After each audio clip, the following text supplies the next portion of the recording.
Hey, I just had a conversation recently with a friend, and I thought I better sit down and record this while it's still on my mind because I'm going to need reminded because she and I think a lot alike. It's kind of like talking to myself.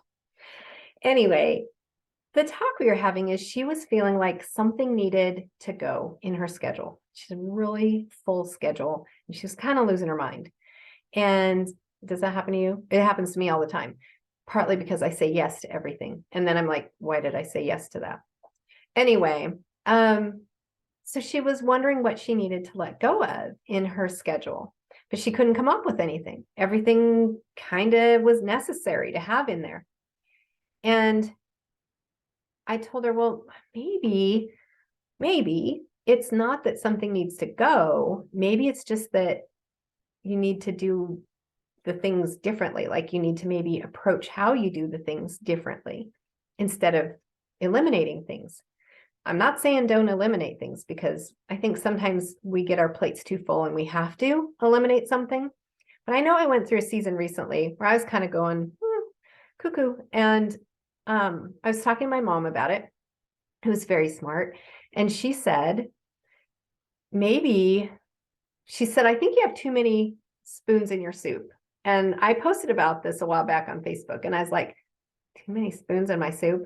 I said, but I can't take any spoons out. Like they're all necessary. And she said, well, that's true, but you might think about that.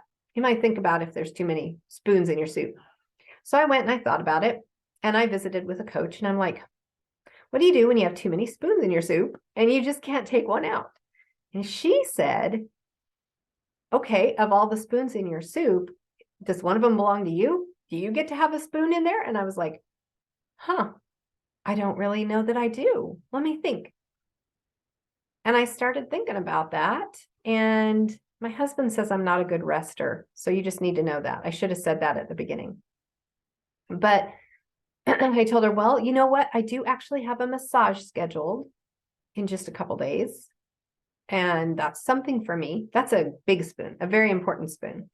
And she said, okay, so tell me what it's like to go to the massage. Like, what does your day look like as you're heading there and as you're leaving there? And I'm like, oh, well, usually I'm busy with this, that, and the other. And then I'm racing there. And sometimes I'm like a minute or two late, but I get there. And then, I jump on the table and try to relax. And then I get my massage. And then I'm on to the next list of things I'm supposed to do. And she said, wow, that doesn't sound very peaceful. And it sounds like you're kind of undoing the good work that's being done. She said, could you maybe take an extra 15, 20, 30 minutes before or after your massage and just go like get a coffee and relax, read a book, something peaceful and make it more of an experience? I never thought of that before because my productivity brain said I need to do things all the way up till my appointment. So I went and I had a cup of coffee and read a chapter of a book out in the sunshine. It was much nicer weather that day than it is here now. And I showed up on time to my appointment, peaceful and calm and relaxed. And I didn't have to get on the table and go, okay, deep breaths. Like I was already relaxed. That was interesting. And then afterwards, I didn't make it a point to run off and do a bunch of errands. I decided to take it easy. So my cat is behind me snoring on the bed. I don't know if you can hear him. Sorry if you can. Anyway, so my spoon had to be in the soup. So I told my friend, could it be that you just need to do things a little differently? And what we decided is that we see everything that needs to be done as urgent. Everything needs to be done as soon as possible, and it's urgent. And they're all on the same level.